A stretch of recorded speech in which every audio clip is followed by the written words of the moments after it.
kila wanakopita kina Heche na wenzake kina Mnyika wanazungumza kwamba wanataka tume huru ya uchaguzi. Sisi CCM pamoja na kwamba hatuna tatizo na hilo, na kwenye ilani yetu tumeweka katiba mpya na kwamba tume iliyopo hawawezi wakaingia kwenye uchaguzi, hawawezi wakashinda. Sasa mimi leo nitakuja na takwimu za tangu uchaguzi wa kwanza wa vyama vingi wa mwaka 1995 na matokeo CCM iliyopata na viti vya ubunge wapinzani walivyopata chini ya tume hii wanayosema haiko huru. Mwaka 1995 CCM mgombea wa urais ndugu Benjamin William Mkapa alipata 61.8% ya kura. Wapinzani NCCR Mageuzi marehemu Mzee Mrema akapata 27% ya kura. Chadema wakapata viti vya ubunge 4 na kiti kimoja kilishikwa na Dr. Wilbrod Slaa. Tulipokwenda uchaguzi wa mwaka 2000 wanakishapu, mgombea wa CCM ndugu Benjamin Mkapa alipata 71% na Lipumba wa CUF akapata 16%. Chadema wakapata viti 5 vya ubunge 4 kwa kimoja. Ulipofika uchaguzi wa mwaka 2005 wakati CCM ilipomsimamisha Jakaya Mrisho Kikwete, CCM ilipata kura za urais 80.2%. Profesa Lipumba wa CUF akapata 11%. Wabunge wa Chadema wakapanda kutoka wabunge 5 wakapata wabunge 11, akiwemo Zito Zuberi Kabwe wakati ule, chini ya tume hii wanayosema haiwezi kuwapa ushindi. Mwaka 2010 Jakaya Mrisho Kikwete wa CCM akapata 61%, zikaporomoka za CCM. Dr. Wilbrod Slaa wa Chadema akapata 26.3% ya kura, na Chadema wakatoka viti 11 wakapata viti 48 kwa katiba hii na tume hii wanayosema haifai. Sijui mnanielewa? Na wakati huo kiongozi wa kambi ya upinzani bungeni alikuwa ndugu Freeman Aikael Mbowe akiwa na wabunge 48 kutoka wabunge 4 wa mwaka 95, chini ya tume hii, chini ya katiba hii.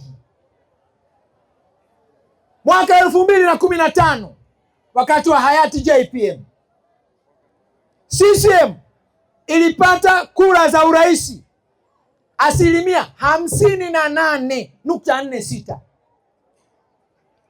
chini ya katiba hii na tume hii. Chadema na Ukawa chini ya Edward Ngoyai Lowassa marehemu walipata kura 39.9. Wabunge wakawa 73 kutoka 48, wakiwemo wabunge 40 wa majimbo na wabunge wa Ukawa. Mwaka 2020 CCM ikamsimamisha Dr. John Magufuli akapata 84.4% ya kura za rais. Chadema wakamsimamisha Lissu akapata 13%. Viti vyao vikaporomoka kutoka 73 wakapata wabunge 20, mbunge mmoja wa jimbo, dada mmoja anaitwa Aida Kenani kutoka kusini kule Nkasi, na wabunge 19 wa viti maalum ambao wao waliwaita COVID-19. Katiba hii, tume hii ilipofika mwaka 2025 wakasema hatutaki kuingia kwenye uchaguzi kwa sababu tume hii haiwezi kutupa ushindi, tukipata ushindi kwenye jimbo hatutatangazwa. Kwa hiyo leo Heche na Chadema wakizungumza hoja ya tume kwamba ndiyo inayowanyima yale majimbo walioyapata kina Mbowe, kina Mnyika, kina Halima Mdee, kina Zito Kabwe wakiwa Chadema, waliyapata kwa tume ipi? Hata kama tume ya uchaguzi itakuwa ni kamati kuu ya Chadema, kama Watanzania wana imani na CCM bado wataendelea kuichagua CCM. Hata kama Heche ndio awe mwenyekiti wa tume ya uchaguzi, tutawapiga kwenye uchaguzi, kwa sababu ilani tunaitekeleza, kilimo tunakitilia mkazo, tunajenga shule, tunapeleka umeme kila kijiji na kila kitongoji. Hayo ndio mambo Watanzania wana kishapu wanataka kuyasikia. Kila siku wao wanazungumza tume, tume, tume, tume, tume. Sasa hapa diwani kasimama, mbona diwani hajaeleza kwamba tume ndio inakwamisha mradi wa maji? Mbona hawajasema hapa kwamba tume ndio inakwamisha kupeleka umeme? Tume inasimamia uchaguzi tu ndugu zangu, na uchaguzi mkuu ni mara moja kwa miaka 5. Lakini maisha yetu ni kilimo, maisha yetu ni pembejeo, maisha yetu ni maji, maisha yetu ni elimu za watoto wetu hawa wasome. Maisha yetu sio tume ya uchaguzi.